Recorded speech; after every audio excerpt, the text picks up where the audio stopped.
हमारे hearing impaired बच्चे जो हैं ये मिर्च लगा रहे हैं और ये देखें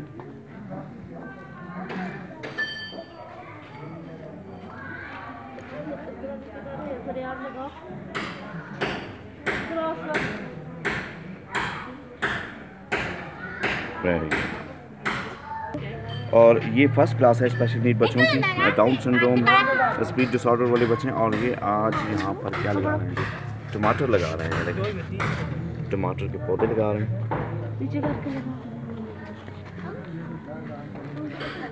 आसमान कैसा लग रहा है आपको? इधर देखे ना मुझे, क्या लगाए हैं?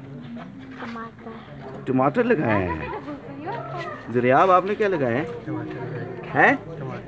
Very good. 7 क्लास के बच्चे हैं। हमने पहले मिट्टी में से पत्थर निकाले हैं, पत्थर निकाल के फिर उसको खाद डाल के अच्छी तरह मिक्स किए, फिर उसके साथ बैंगन के पौधे लगा दिए।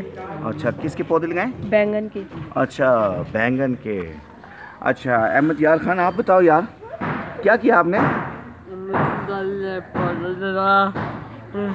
अच्छा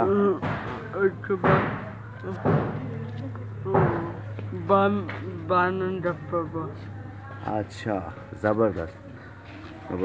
और अली आप बताएं क्या लगाए? मैंने